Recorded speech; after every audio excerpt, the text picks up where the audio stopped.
In the shadows where truth and tales intertwine, we find the thrilling, the chilling, the downright spine-tingling. From the paranormal to the peculiar, every echo has a story. Dare to delve into the unexpected, the unexplained? Brace yourself, for you're about to embark on a journey where fear meets fascination. Stay tuned if you dare, for stories that will make your heart race and your mind ponder. Welcome to the realm of the eerie, the realm of the unknown. And remember, like and subscribe, if you dare. Ever pondered over the origins of the fearful creature, the werewolf? This chilling narrative begins over 4 millennia ago, nestled within the pages of the ancient epic of Gilgamesh, one of the earliest known pieces of literature. Our tale centers around Gilgamesh, a god-king and the son of Lugalbanda, the 5th king of the first dynasty, believed to have reigned around 2600 BC. Gilgamesh was no ordinary man, but a demigod with a direct connection to the supernatural, a connection that would lead him to a fateful encounter with the goddess Ishtar.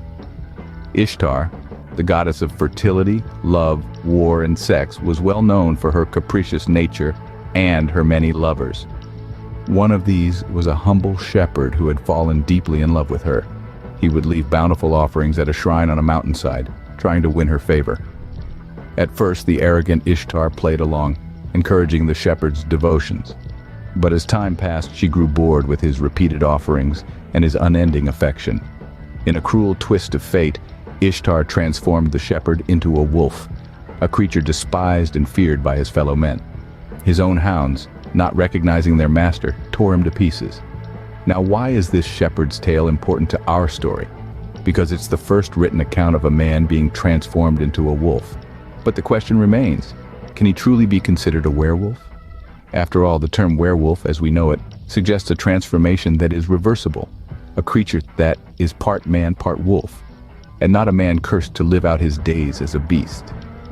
The shepherd, cursed by a goddess for his devotion, met a tragic end that has echoed through the ages. His tale, woven into the fabric of one of the oldest stories known to man, may just hold the origins of the werewolf myth that continues to haunt us to this day. So was this shepherd the first werewolf in history? Let's delve deeper into his tale. Ishtar, a goddess known for her fickleness, plays a significant role in our tale. This ancient deity, often portrayed with a bow, a quiver of arrows, and a lion, is an embodiment of both nurturing and destructive forces. Her dualistic nature made her a revered yet feared figure in ancient Mesopotamia. Ishtar was the goddess of fertility, love, war, and sex, a combination that made her a force to reckon with. Her reputation? Well, let's just say it was as volatile as the goddess herself. This was a goddess who did not shy away from expressing her desires or exercising her power, often with disastrous consequences for those who found themselves in her crosshairs. Take her past relationships, for example. Ishtar was known to have many lovers, but these dalliances rarely ended well. There was Tammuz, the god of vegetation, who spent half the year in the underworld as a result of his relationship with Ishtar. And then there was the bird god, Imdugud, who Ishtar turned into a scorpion-like creature after growing tired of him. But perhaps the most poignant of these doomed romances was that of a young shepherd who fell head over heels in love with Ishtar. He offered her bountiful gifts, lavishing her with the kind of devotion that would make any deity blush. At first, Ishtar was pleased, even intrigued. But as time passed, her interest waned.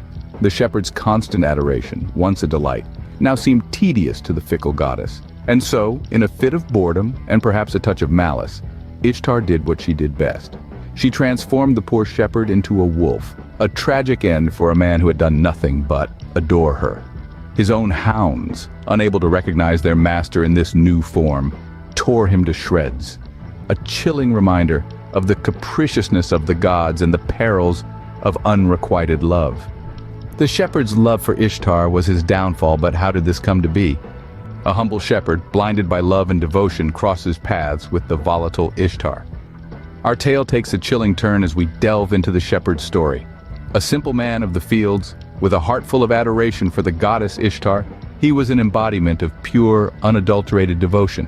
His days were spent tending his flock, his nights spent under the open sky, whispering prayers to his beloved goddess.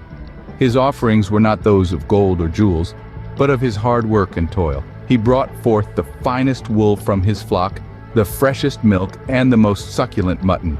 His shrine on the mountainside was a testament to his love, adorned with these humble offerings. The shepherd's actions did not go unnoticed. Ishtar, intrigued by his unwavering devotion, began to take interest in him. She was accustomed to the lavish gifts of kings and nobles, but this was different. It was simple, sincere, and heartfelt. It was a novelty that amused her, a shiny new toy to play with. Now, this is where our story veers into the realm of horror. You see, the shepherd was not simply taken with the goddess, he was utterly consumed by his love for her. His every waking moment was dedicated to her, a blind devotion that clouded his judgment, made him susceptible to the whims of the volatile Ishtar. His love, pure though it was, led him to a path of darkness. As the shepherd's adoration grew, so did his obsession. His offerings became more extravagant, his prayers more fervent. Ishtar, initially intrigued, soon grew bored. His devotion, once a source of amusement, became a nuisance. His love story was about to take a horrifying turn. The shepherd, blinded by his love, failed to see the signs. He continued his devotions, oblivious to the growing disinterest of his beloved goddess. His love, however, was not rewarded as he had hoped. The shepherd's tale takes a horrifying turn as Ishtar's interest wanes. The shepherd, once the object of Ishtar's fleeting affection, suddenly finds himself on the receiving end of her capricious nature. One can only imagine the fear and confusion coursing through his veins as he senses a change in the air. The once warm and inviting gaze of the goddess, now glacial, her flirtatious smile turned into a cruel smirk.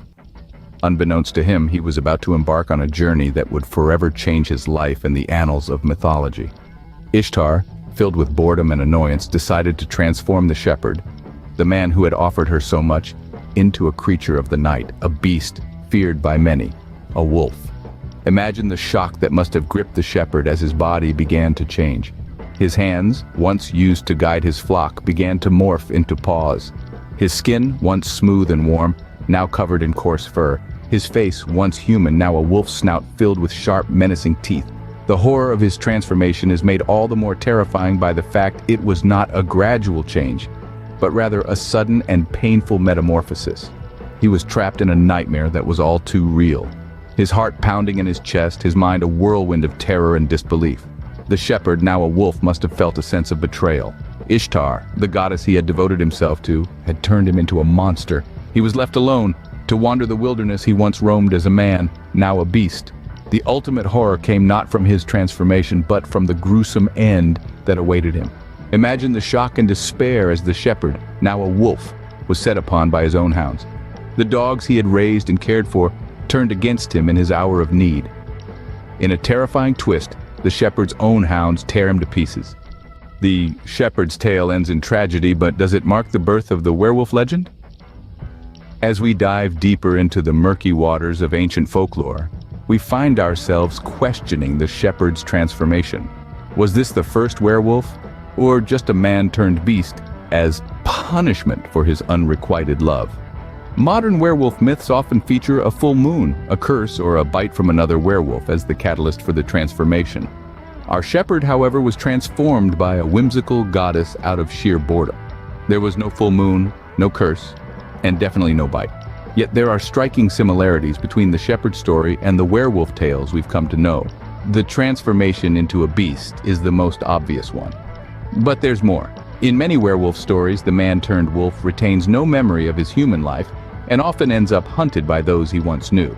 The shepherd, too, was hunted and ultimately killed by his own hounds, a grim parallel to the fate of many a werewolf in horror lore. In addition, the theme of punishment is prevalent in both narratives. In the modern myth, the werewolf is often depicted as a tragic figure, cursed for some transgression or unfortunate circumstance.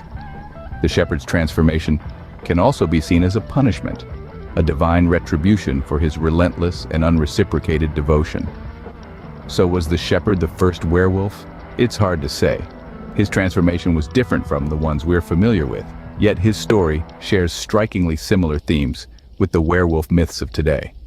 Perhaps the shepherd's tale was an early seed, a primordial echo of the werewolf stories yet to come. Or maybe it was just a standalone tale.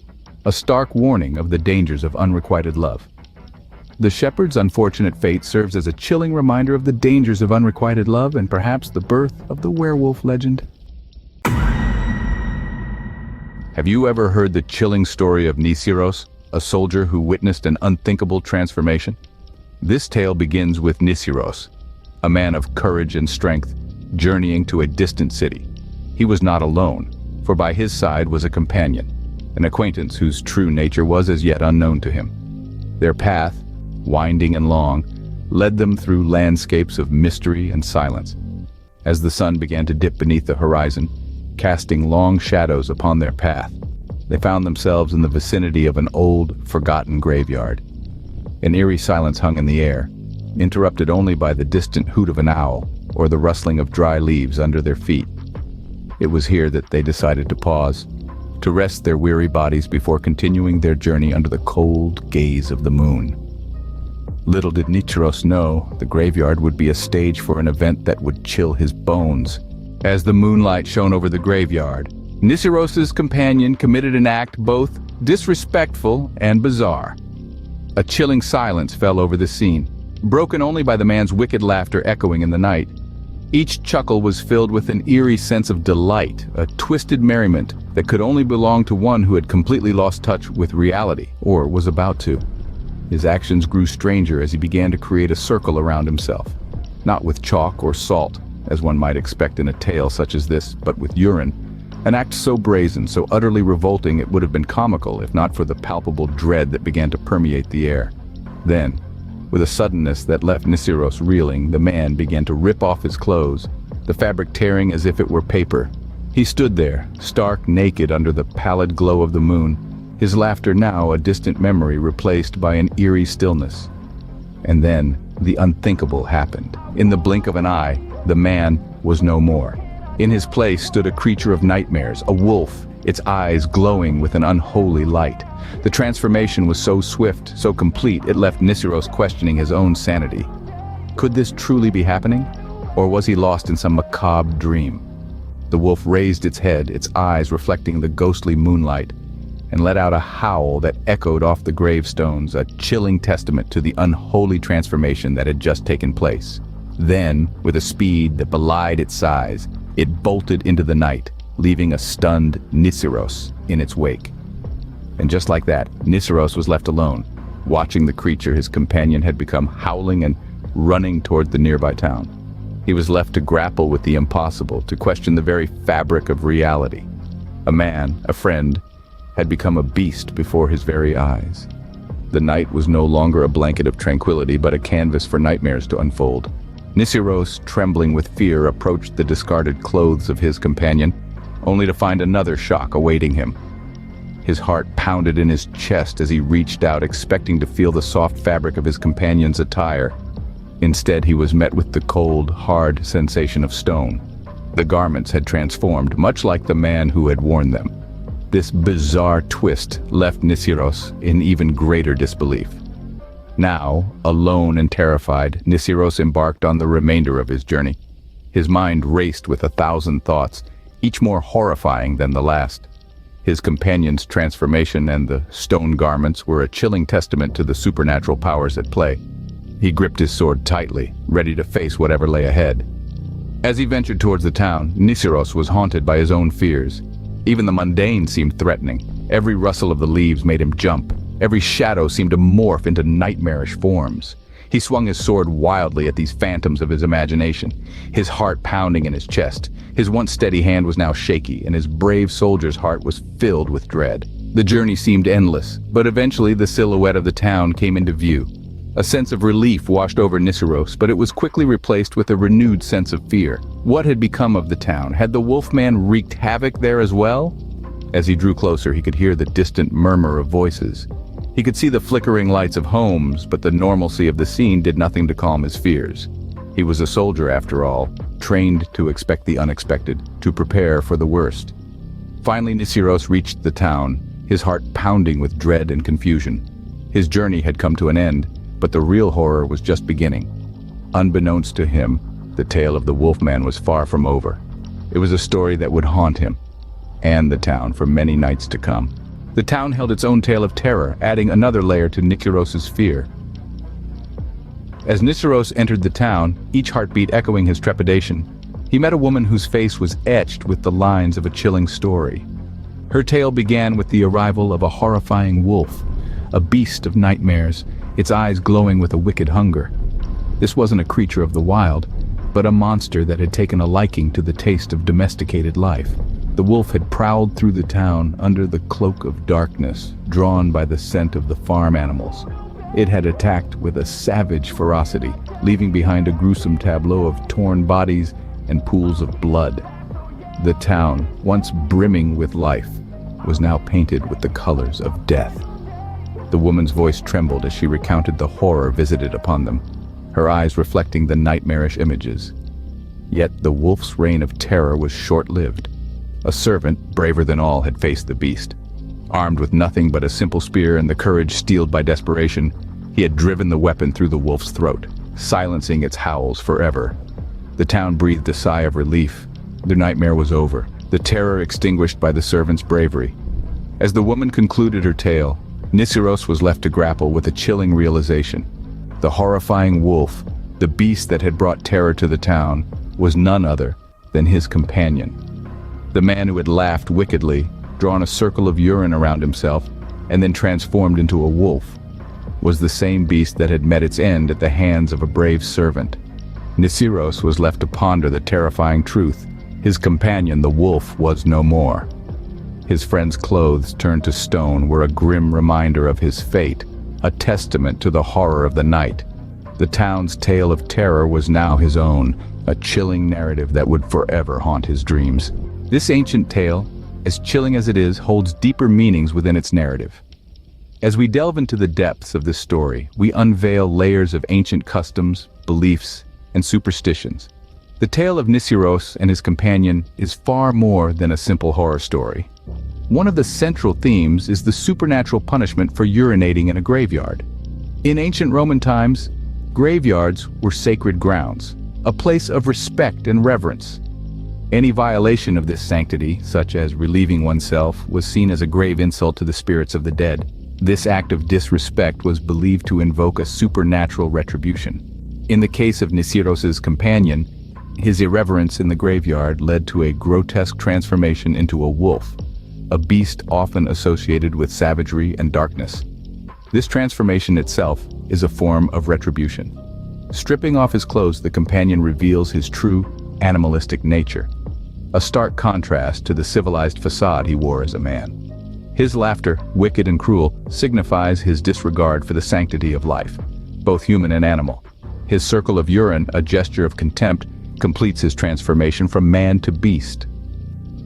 The subsequent turning of his discarded clothes into stone signifies the irreversible nature of his transformation, a permanent change from human to beast. The horror that Nikiros experiences, his fear of shadows, and his violent reaction to them, depicts the psychological impact of this incident. It shows how an act of disrespect towards the dead can lead to a chain of horrific events, leaving scars not only on the physical world but also on the psyche of those involved. The tale ends on a grim note, with the wolfman meeting his end at the hands of a servant, a symbol of the societal order reasserting itself over the chaos unleashed by one man's disrespect. The tale of Nikiros and his companion serves as a warning, a lesson, and the first known werewolf story of its kind. Imagine, if you will, the shrouded mystery of the woods under the cloak of night. In the heart of the wilderness, where the moonlight barely trickles through the dense canopy, an unsettling silence hangs heavy. A symphony of nocturnal life is ominously missing. There is no chirping of crickets, no rustling of leaves under the scurrying paws of small creatures. Even the wind seems to hold its breath, as if the forest itself is waiting, watching. In the midst of this void of sound stands our protagonist, a ranger, a seasoned professional, well acquainted with the quiet of the night, and yet this silence feels different. It's a silence that makes your skin prickle, a silence that feels like a predator stalking its prey. He's seen things in these woods that would make a lesser person's blood run cold. But tonight it's the nothingness that frightens him. His boots crunch on the frost-kissed grass as he moves, the sound amplified by the quiet around him. He pauses, listening, straining his ears for a sign, a hint of what's to come. His heart pounds in his chest, each beat echoing in the silence. The air is thick with tension, the kind that precedes a storm, the kind that makes the hair on your neck stand on end. He is alone, or so it seems. But there's a feeling, an instinct, born from years of navigating the woods that tells him otherwise. He can't shake off the sensation of being watched, followed. His eyes dart around, trying to penetrate the darkness that surrounds him. His hand instinctively reaches for the radio at his side, but he hesitates. The silence has a grip on him now. Every fiber of his being is on high alert. He knows these woods, knows them like the back of his hand. They are his domain, his sanctuary. But tonight they feel alien, hostile even. He's a stranger in his own home, a prey in a predator's lair. In the heart of the darkness, the ranger's instincts kick in. Something is not right. In the chilling stillness, a discordant symphony of strange noises begins to unfold. It's as if the woods themselves have come alive in the darkness, each rustling leaf whispering secrets to the night. The ranger pauses, his heart pounding in sync with the distant hoot of an owl, a lone sentinel in the enveloping blackness. The soft crunch of leaves underfoot seems to echo around him, transformed by the unseen landscape into a monstrous growl. A sudden snap of a twig to his right sends a jolt of fear through him. He freezes, his breath hitching in his throat. There's a chill in the air that has nothing to do with the season. It's the icy touch of dread, the first whisper of danger yet unseen. The noises grow louder, more insistent. A low guttural growl rolls through the darkness, wrapping around him like a shroud. The ranger swallows hard, his mind racing. It's a sound he's heard before, but never in the pitch-black wilderness. Never when he's alone. He tries to dismiss it, to convince himself it's simply the product of an overactive imagination.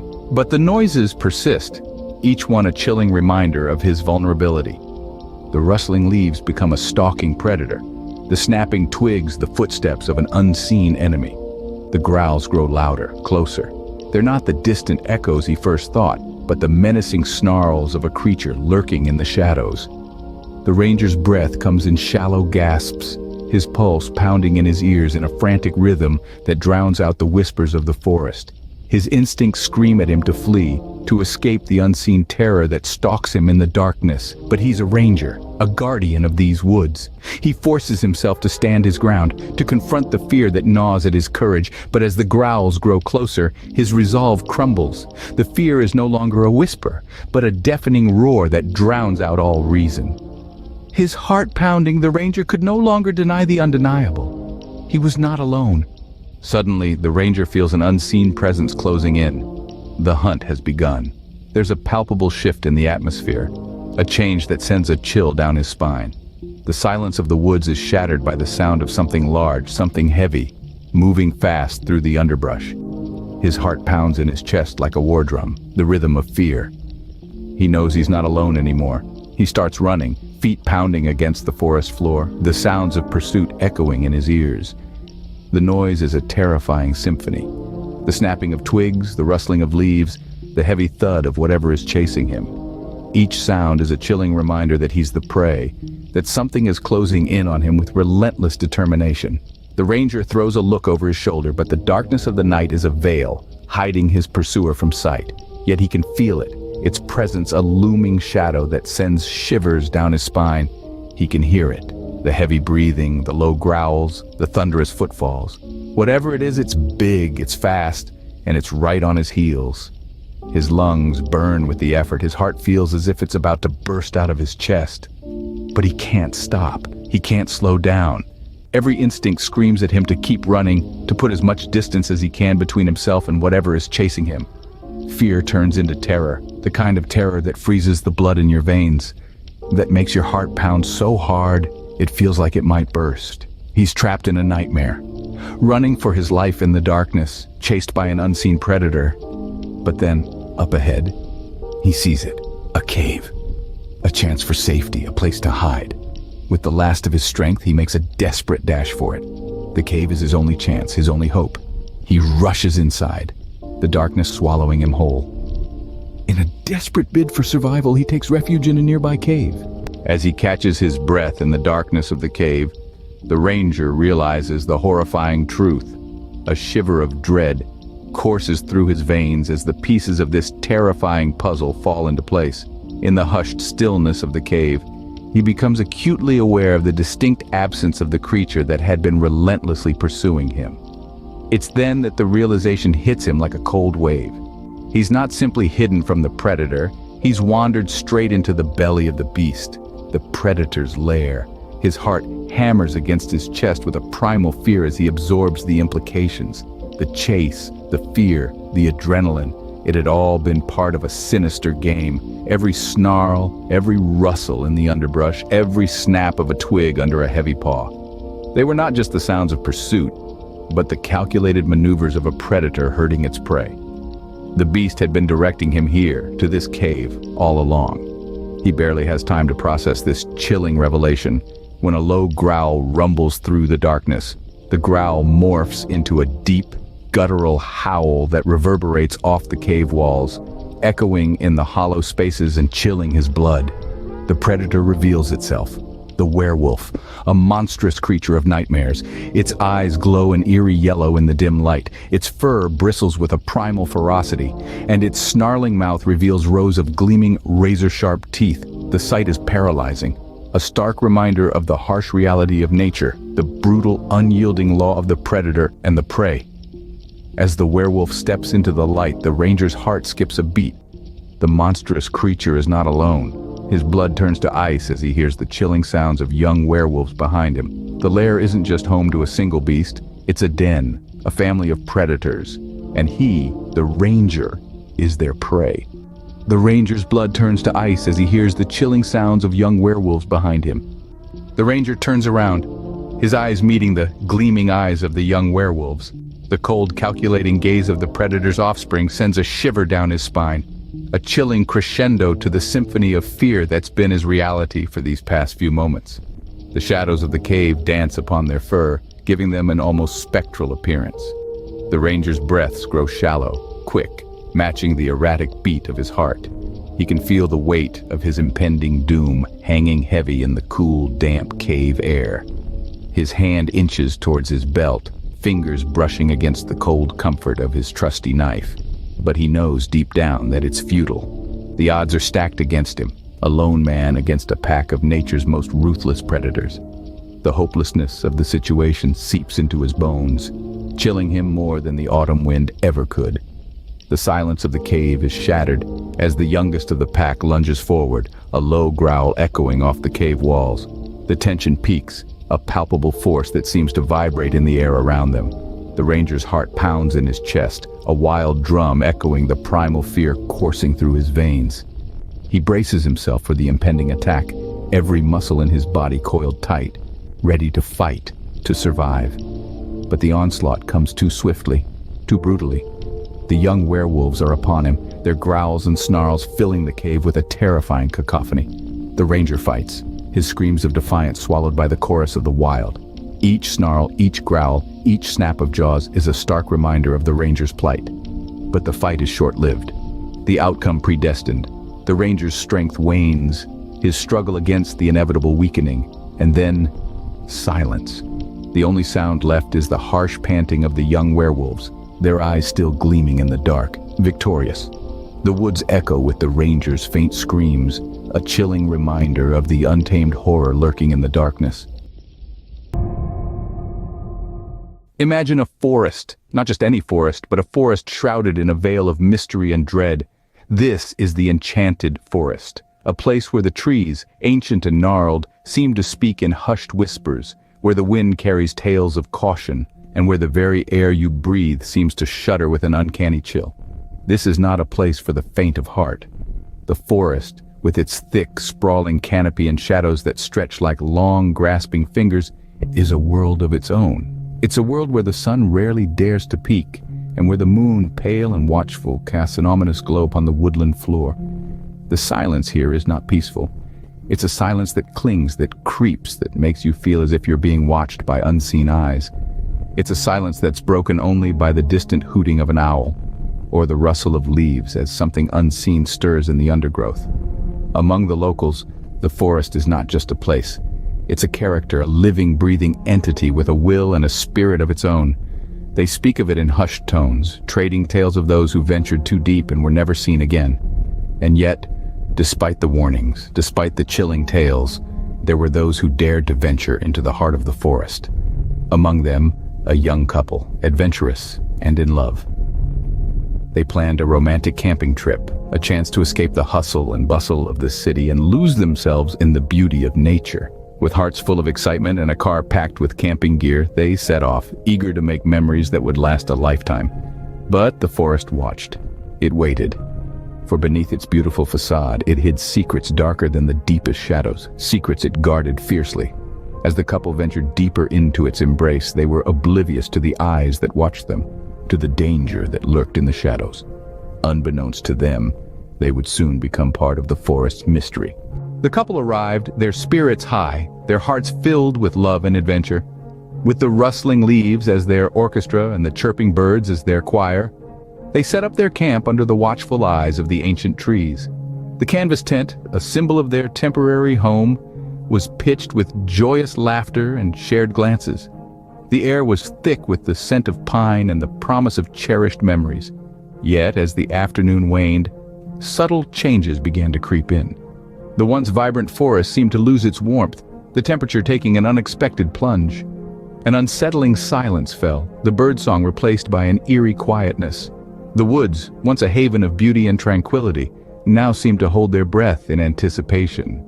The couple, oblivious to these changes, carried on, their laughter echoing in the stillness.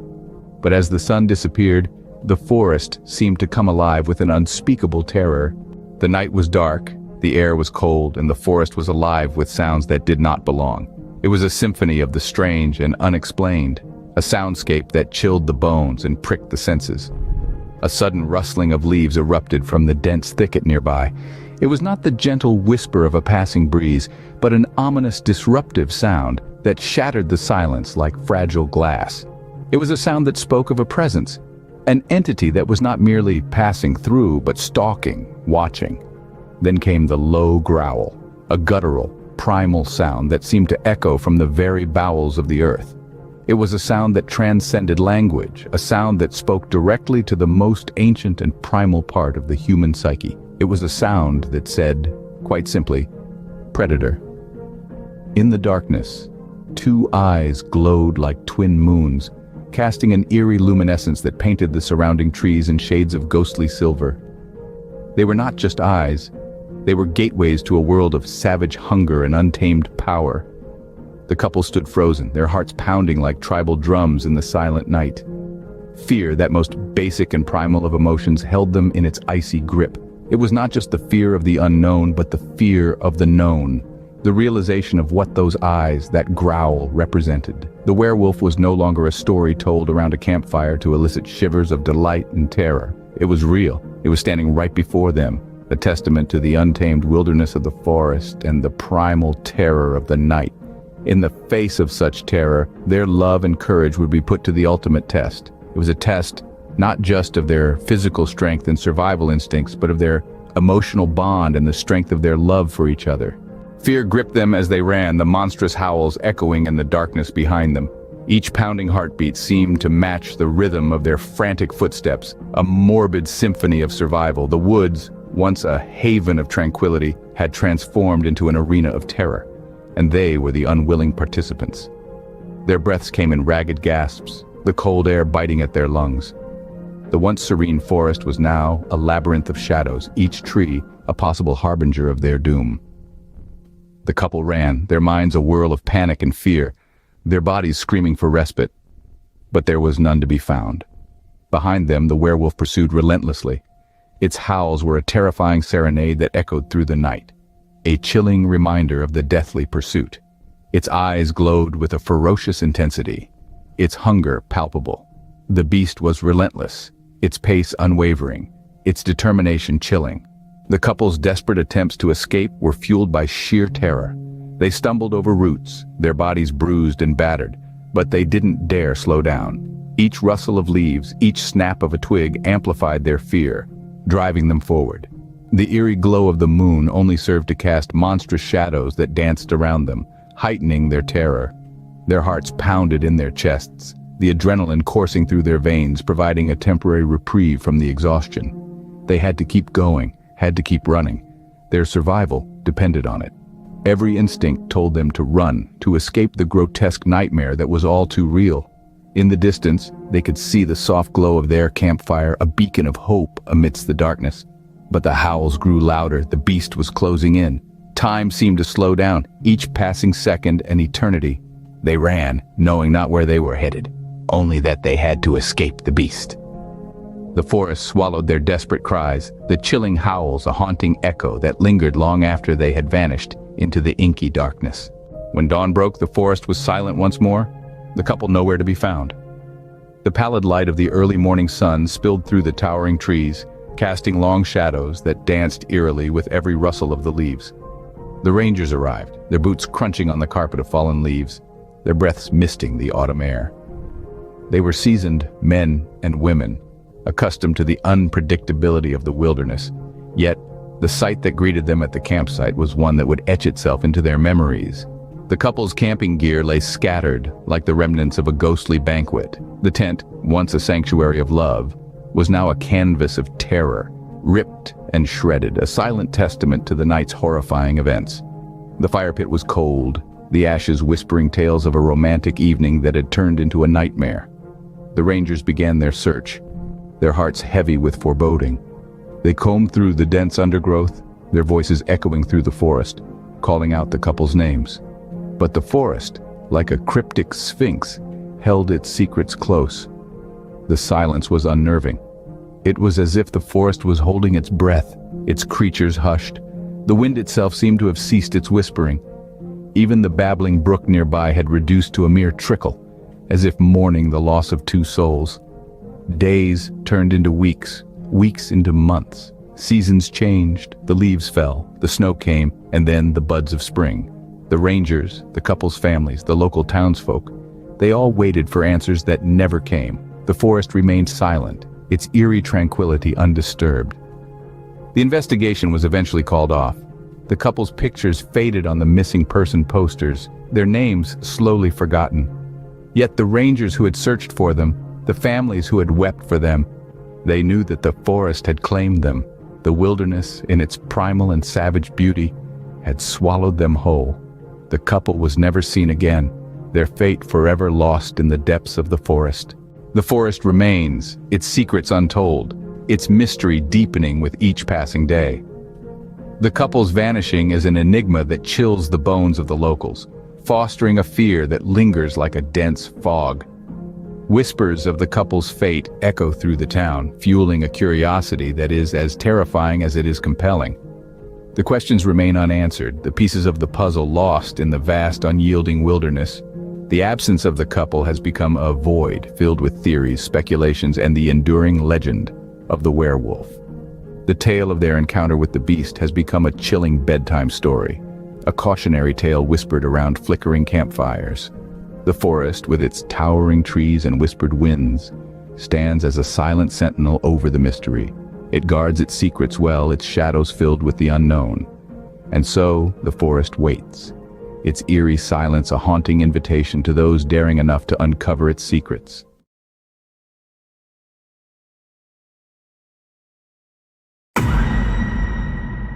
On a crisp morning, a father and son ventured into the vibrant, lush forest for a day of hunting.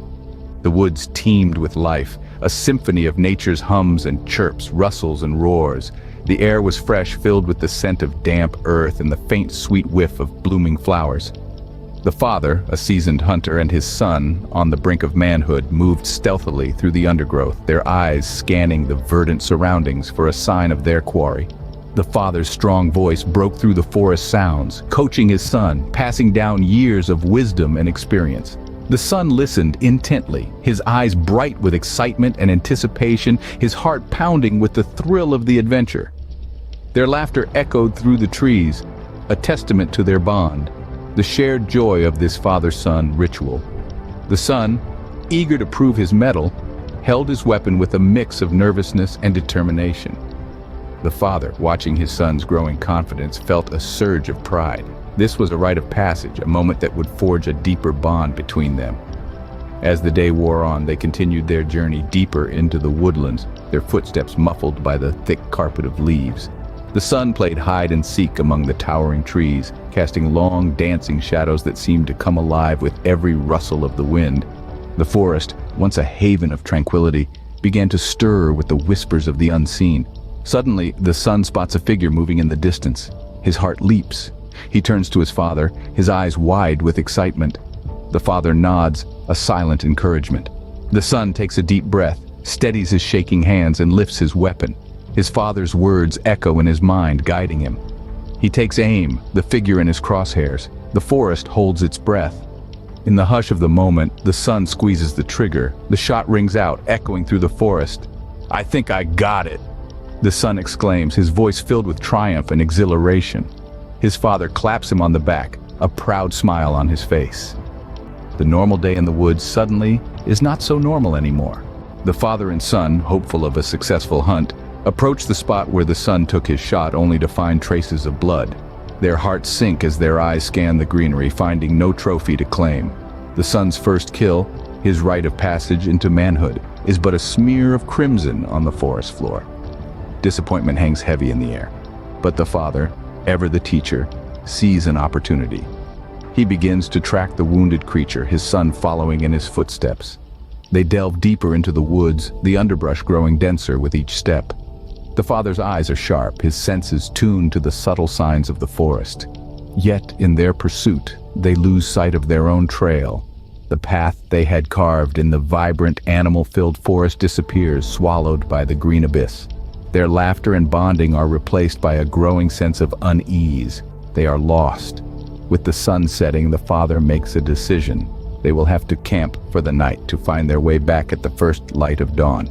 The son, though worried, hides his fear behind a brave face, eager to prove his courage to his father. They gather logs, build a fire, and settle down on the cold woodland floor. The forest, once filled with the cacophony of nature's orchestra, now echoes with their breaths and the crackling of the fire. As they sit huddled around the campfire, they hear the occasional hoot of an owl, the scuttle of a squirrel, the rustle of leaves. But then, as if nature herself is holding her breath, the forest falls silent. An eerie stillness envelops them, the only sound their own heartbeats pounding in their ears. The once vibrant forest, now a shadowy labyrinth, waits in anticipation. As they settle around the campfire, the once vibrant forest falls eerily silent. In the deafening silence, a rustling sound grows louder, prompting the father to pull out a flashlight and his rifle. The forest, once vibrant and full of life, had become a stage for an eerie play of shadows and sounds. The father, a seasoned hunter, could sense a change in the air, a growing unease that made the hairs stand up on the back of his neck. His son, trying to be brave, stood close behind him, his small hand clutching the back of his father's coat. The rustling grew louder, more insistent, and the father's heart pounded like a drum echoing through the silence. He scanned the dark undergrowth with his flashlight, and then he saw them. Two red eyes glowing like embers in the night, staring back at him. A shiver ran down his spine as the light from his torch flickered off the creature's eyes, casting an eerie glow in the darkness. The father tried to steady his trembling hands as he raised his rifle, his every instinct screaming at him to protect his child. But then, from the depths of the undergrowth, a figure emerged, a massive, hulking silhouette, shrouded in darkness. It stood upright like a man, but its head was that of a wolf, its teeth sharp and glistening in the moonlight. The father's blood ran cold as he realized they were not dealing with an ordinary animal. With a fearful command, the father tells his son to run, his voice barely above a whisper, but filled with urgency. "Run as fast as you can, and don't look back." The young boy, his eyes wide with fear, turned on his heels and bolted into the darkness. As he ran, his father's desperate screams echoed through the forest, chilling and haunting, but then, as suddenly as they had started, they stopped. The forest fell into an unnerving silence once more, the only sound being the rustling of the leaves in the wind and the boy's breath, ragged and panicked. The son didn't dare to stop, didn't dare to look back. His father's last words ringing in his ears, pushing him forward, even as his heart pounded with dread. He ran until his legs felt like lead and his lungs burned. The last thing he heard before everything went silent was his father's screams fading into the night. Exhausted and scared, The son hides up a tree for the night, witnessing the werewolf's search and eventual departure. His heart pounds against his chest like a drum, a terrifying rhythm echoing in the silent, pitch-black forest. The night is a symphony of horrors, every rustle, every snapped twig intensifying the terror of its solitude. His young mind spins tales more terrifying than the last, each one punctuated by the sound of his own breath. A harsh reminder of the grim reality he faces. With the first light of dawn, hope rekindles in his heart. The night's terrors recede with the darkness, leaving him with a new challenge. Survival. He must find his way out of the labyrinthine forest, a task easier said than done. The forest seems to shift and change with every step he takes, each path leading him deeper into its heart. But he's not the same boy who entered the woods with his father. He's a survivor, a fighter, and he won't give up.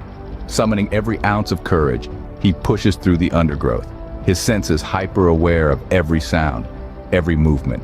He navigates fallen logs and treacherous slopes, driven by a single-minded determination to live. His fear of the unknown is now a fear of the known, the monstrous creature that lurks in the shadows, a constant reminder of his father's fate. His perseverance pays off as he stumbles upon a well-worn trail, a lifeline snaking its way through the dense forest. Joy surges through him, a spark of triumph in the face of adversity. He's made it, he's survived the night against all odds. Just as relief washes over him, he comes across a family hiking on the trail, a beacon of normalcy in an otherwise nightmarish ordeal. He's safe now, or so he believes. Little does he know the horror has only just begun. Guided by the family, the son starts his journey back to civilization, unaware of the horror that is about to unfold. As they march on, the son's steps grow heavier, his breaths becoming more labored. The mother, trailing behind, spots something odd. A tear in the boy's shirt reveals a set of 4 deep scratches etched across his back. The sight is unsettling, but she dismisses it as a consequence of his desperate escape through the dense woodland. The path winds on, the forest whispering around them. 45 minutes pass in what feels like an eternity. The son, suddenly, grinds to a halt. Concerned, the family steps forward, asking if he's okay. Yet, their words hang in the air, unanswered. The son slowly turns and their hearts freeze.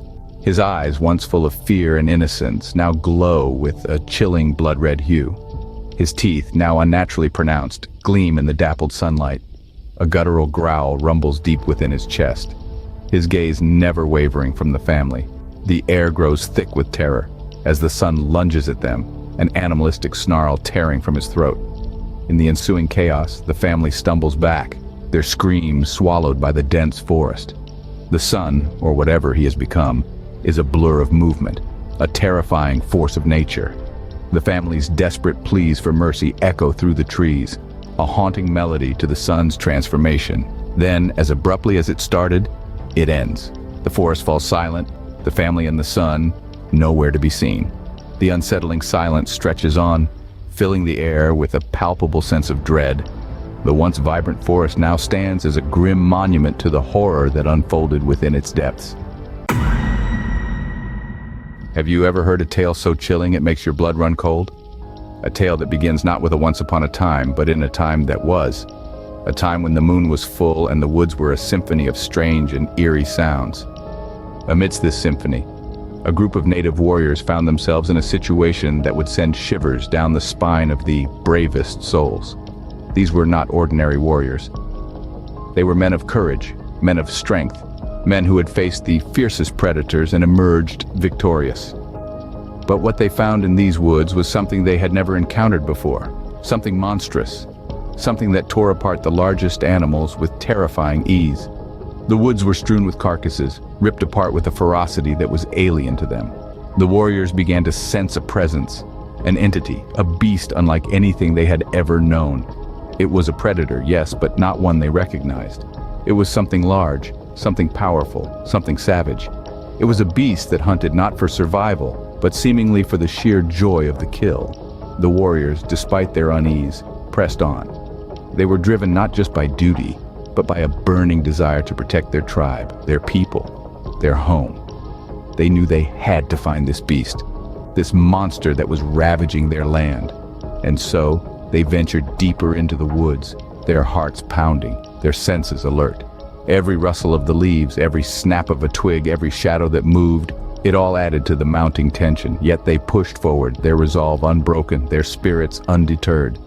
Their journey took them through landscapes that changed from dense woods to rocky terrains, their path marked by the trail of carnage left behind by the beast. As they moved further, the air grew colder, the silence more deafening. The Boy Scouts, listening to this tale, felt their hearts pounding in their chests. Their eyes widened, their breaths hitched. They were gripped by a fear they had never known, yet a curiosity that was equally strong. The Boy Scouts, filled with fear and curiosity, urged the adult to continue the tale. Unbeknownst to them, the chief's son, eager to prove himself, ventured deeper into the forest, tracking the beast. His heart pounded with anticipation, his eyes gleamed with determination, and his spirit never wavered. The son, alongside 3 other brave warriors, began their perilous journey, each step echoing their resolve. They followed a trail of carnage, a macabre testament to the beast's monstrous appetite. And it was not long before they stumbled upon a footprint. It resembled a wolf's paw, yet it was thrice as large, an ominous sign of the creature they pursued. The sight sent chills down their spines, a chilling reminder of the formidable foe they were about to face. Yet the son, fueled by his desire to prove his worth, pressed on, his courage unwavering in the face of such terror. His companions, although fearful, could not abandon their friend. Their loyalty and camaraderie compelled them to follow him into the unknown. As they ventured further, the forest started to morph around them. The trees grew denser, the terrain more treacherous, and the atmosphere heavy with an eerie silence. Yet, they pressed on, their resolve unbroken, their spirits undeterred. After what seemed like an eternity, they reached a clearing, a hidden oasis nestled deep within the heart of the forest. It was a sight to behold, a serene sanctuary untouched by the horrors that lurked beyond its borders. The oasis was adorned with exotic flowers, their vibrant hues adding a splash of color to the otherwise monochrome landscape. At the center, a beautiful waterfall cascaded down, its soothing melody offering a brief respite from their arduous journey. The warriors, captivated by the sight, momentarily forgot their quest. The son, however, remained vigilant, his eyes scanning the surroundings, his senses heightened. He knew they were close, he could feel it in his bones. It was just a matter of time before they would come face to face with the beast. As they ventured deeper into the woods, they found a hidden oasis filled with exotic flowers and a beautiful waterfall. The beauty of the oasis was a stark contrast to the terror that awaited them, a calm before the storm that was about to unfold. Suddenly they heard a bone-chilling howl coming from the waterfall. The echo reverberated through the dense forest, striking fear into the bravest of hearts. Then from the shadows of the cave behind the cascading water, a monstrous figure emerged, a creature of nightmares, its eyes blazing with a predatory hunger, its fur matted with the blood of its recent kills. A beast, massive and terrifying, the embodiment of the legends whispered around the tribal fires. The chief's son, his heart pounding like a war drum in his chest, stepped forward with his spear. He was a warrior, the pride of his tribe, ready to face this terror in a battle of life and death. He signaled the others to stand down, his voice steady despite the tremor in his hands. This was his fight, his proving ground. His eyes never left the beast, his gaze as unyielding as the steel of his spear. The battle was fierce and brutal. The chief's son fought with the courage of his ancestors, his spear dancing in the moonlight. But the beast was relentless, its attacks savage and unyielding. One by one, the other warriors fell, their screams echoing through the forest, their blood staining the ground beneath them. Despite their sacrifice, they managed to weaken the beast, their final act a testament to their bravery. The chief's son was the last one standing. He was battered, bloodied, but not broken. With a roar of defiance, he plunged his spear into the heart of the beast. The beast let out a final, agonizing howl before collapsing to the ground, its reign of terror finally over. However, victory came at a great cost. The chief's son was gravely wounded, his body a map of pain and suffering. He collapsed by the stream, his breath ragged and shallow. He waited for death to claim him, his eyes staring at the moonlit sky. But death never came for him as his wounds slowly started to heal and his strength built. His body transformed, his senses heightened. He was becoming something more than human. The beast was dead, but its spirit lived on, in the heart of the brave warrior who had slain it. What the son didn't realize was, his senses were becoming more acute, to the point where he could see as clear as day in the night and knock down a tree with one hit. His senses, heightened to an unimaginable degree, were not the only changes he began to notice. A primal urge started to grow within him, a thirst that was not quenched by water or food. The taste of blood, once a revolting notion, started to become an irresistible craving. His body started to change too. His wounds from the beast healed at an alarming rate, his muscles swelled with newfound strength, and his teeth, they started to sharpen, resembling the fangs of the very beast he had slain. It was a transformation of the most horrifying kind, a metamorphosis from man to monster. The son was no fool. He knew that he could not return to his tribe, not with this insatiable thirst for blood and this monstrous form that he had taken. He was a danger to them, a threat to the very people he had sought to protect. So he chose exile, choosing to dwell deep within the forest, far from the tribe. In the heart of the woods, he became the very thing he had hunted. A beast, lurking in the shadows, prowling under the moonlight, his yellow eyes glowing in the darkness. His existence became a tale of terror, a story whispered around the campfires. The tribes would tell tales of a monstrous creature, a beast with yellow eyes that hunted in the woods, a beast that was once their chief's son. The son was now lost to them, consumed by his monstrous form. But his legend lived on, a cautionary tale of bravery that turned into a curse, a tale of a hero who became a beast, a reminder of the thin line between man and monster. The tribes believed the beast to be the chief's son, cursed to forever roam the woods. And that's the tale of the beast, the chief's son turned monster. But remember, it's just a story. As the soothing, deep voice of the adult fades into the night, an ominous silence descends upon the campsite. The crackling of the campfire and the nocturnal symphony of the woods, once comforting, now seem to carry a sinister undertone. The Boy Scouts, huddled close together, find their hearts pounding in their chests. The once familiar surroundings of their campsite now seem alien and foreboding under the pale, ghostly glow of the moon. In their minds, they can still see the brave chief's son, his body transforming, his eyes turning a frightening, glowing yellow. They can still hear his anguished cries as he succumbs to the beast within him. The story may have ended, but the terror it has instilled continues to linger, casting long, menacing shadows on their young hearts. The adult looks at the young faces before him, their eyes wide with fear, their bodies rigid with anticipation. He sees their quickened breaths, their trembling hands. An eerie satisfaction fills him as he realizes that he has successfully painted a vivid picture of the legendary yellow-eyed beast in their minds, a tale that they will remember for years to come, a tale that they will pass on to future generations, just as it was passed on to them. Suddenly, the sounds of the woods grow louder, more menacing. Every rustle of the leaves, every hoot of an owl, every whisper of the wind seems to echo the roars of the monstrous beast. The Boy Scouts clutch each other tighter, their eyes darting around in fear. The adult, however, remains unperturbed, a sly grin playing on his lips. But the real climax of the night is yet to come. As the adult's eyes turned yellow, the Boy Scouts gasped in horror.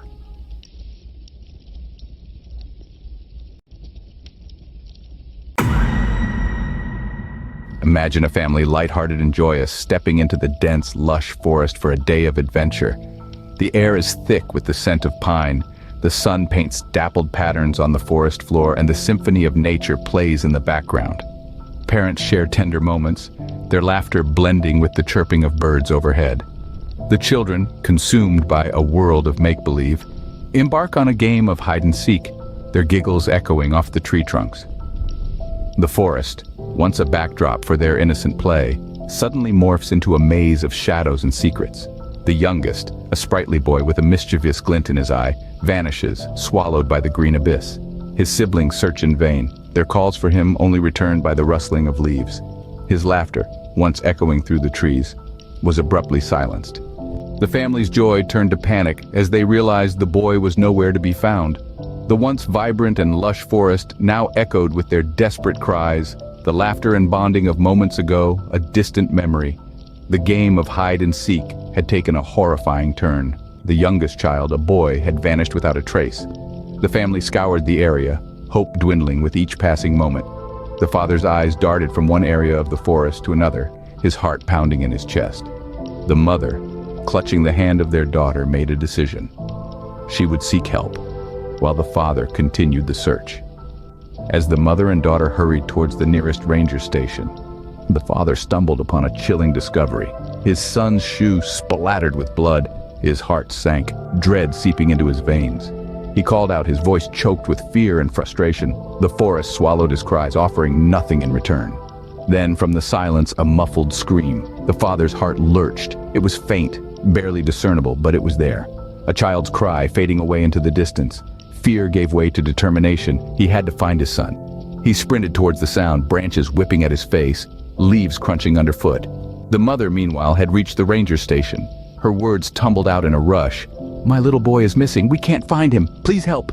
The rangers trained for such situations immediately sprung into action, calling for search and rescue teams. Back in the forest, the father was losing ground. The cries were becoming fainter, more distant. But he pressed on, driven by a desperate hope. The forest seemed to close in around him, an eerie silence settling in. As the cries faded, the father plunged deeper into the unknowable wilderness. The search for his son was far from over, and the true horror of their predicament was only just beginning. There was a glimmer of hope when the mother reached the ranger station. Desperation etched on her face. She pleaded for help. The rangers, trained for such situations, sprang into action. Through the dense forest, they mobilized, forming a search and rescue operation of a magnitude rarely seen. 200 volunteers from nearby communities rallied to their call, their concern for the lost child uniting them in a common cause. Even the local army base contributed, their soldiers joining the search with a sense of disciplined urgency. The search dogs, their noses unmatched in their ability to track, were brought in, sniffing the air fervently. They picked up the boy's scent, their tails wagging with the promise of a successful search. But then, something strange happened. The dogs grew wary, their tails no longer wagging but tucked between their legs. They refused to continue, whimpering and looking back towards the safety of the ranger station. Was it the scent of an unknown predator that scared them? Or was it something else entirely? No one could tell, but one thing was certain. The boy's scent was there. Then, it wasn't. Like a candle extinguished by a sudden gust of wind, the trail ended abruptly. The search teams were left in silent bewilderment, their eyes scanning the dense forest, their hearts heavy with the daunting reality of the situation. As the sun began to dip below the horizon, painting the sky with hues of orange and purple, the sense of urgency grew. The forest grew darker, the shadows longer, and the sounds of the forest more haunting. Despite their best efforts, the boy remained lost. His scent disappeared and the search dogs refusing to continue. The scent trail ended abruptly, leaving the teams in silent bewilderment. The fading daylight marked the end of the day's search, but not the end of their resolve. They knew they would have to continue at first light, hoping against hope that the boy would be found safe and sound. As night fell, a new terror gripped the forest. The father, lost and desperate, stumbled upon a small platoon of army men. With the moonlight casting long, eerie shadows, they stood determined, armed with high-tech equipment and a resolve as unyielding as the towering trees around them. One of them, his face obscured by night vision goggles, offered a glimmer of hope in the oppressive darkness. The father, voice trembling with fear and exhaustion, shared his haunted tale. He spoke of the faint cries that echoed through the forest, cries that seemed to carry his son's voice. The army men, hardened by countless battles, felt a shiver of unease. Something was amiss, they knew, but they were soldiers, and they would not back down. Together, they ventured deeper into the heart of the forest. The cries grew louder, more distinct, guiding them like a siren song. They followed the sound, their footsteps muffled by the damp undergrowth, their breaths held in silent anticipation. As they reached the source, their hearts sank. No boy awaited them, only a small, blood-stained t-shirt, its fabric torn and tattered, a horrifying testament to the boy's plight. The father clutched the shirt, his hand shaking, tears glistening in his eyes. He looked up at the army men, their faces grim in the dim light. They shared a moment of silent understanding. The boy was still out there, somewhere, and he was not alone. The forest, once filled with the sounds of nocturnal creatures, fell eerily silent. A chill ran down their spines as they realized the boy might not be alone in the forest. The darkness around them seemed to close in, swallowing them whole, as they steeled themselves for the horrors that awaited them in the shadowy depths of the wilderness. Suddenly the forest erupted with the deafening howls of a beast. The cries were so piercing they seemed to cut through the calm of the night, leaving an echo of dread in their wake. It was no ordinary creature. This was something far more sinister. It was a beast that only the darkest corners of our fears could conceive. A werewolf-like creature, towering 10 feet tall, with an odor so foul, it felt like acid in your nostrils. The father and the small platoon of army men froze, their hearts pounding in their chests like war drums. The beast was hidden, its presence known only through the terror it inspired. Then, one by one, the men fell prey to the monstrous creature, each life snuffed out as swiftly and brutally as the last. Their bodies left as chilling reminders of the beast's savage power.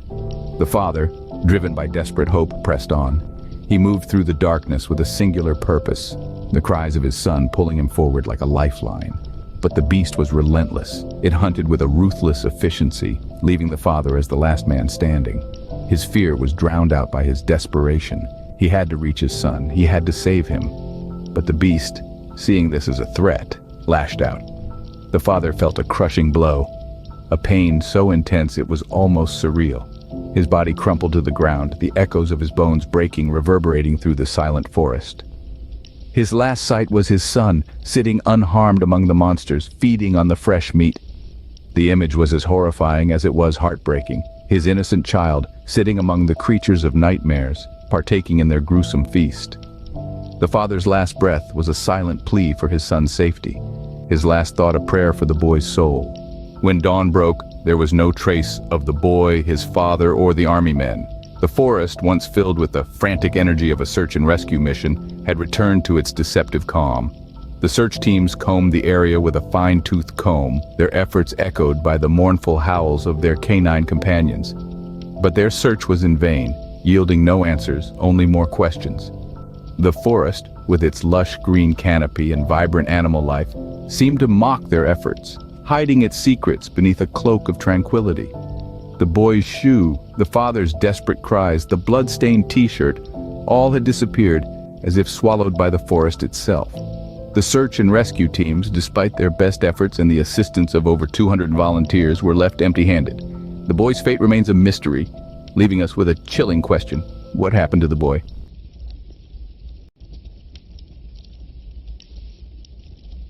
And so, our tale of the Campfire Horrors comes to an end. Until next time, sleep tight. Before we part ways, dear viewers, remember to stay vigilant. The Campfire Horrors may have been extinguished for now, but the embers of the unknown always remain. As you lay down to sleep tonight, don't forget the lessons from our tale. Safety is but a fleeting moment in a world of unseen. So, if you've enjoyed this journey into the abyss, don't forget to ring that bell and smash that like button. Do it before the thing under your bed decides to pay you a visit. Oh, and keep those night lights on. You never know what might be lurking in the dark. Thank you for embarking on this terrifying adventure with us. Until our paths cross again in another tale of the unknown. Goodbye and sweet dreams, if you can.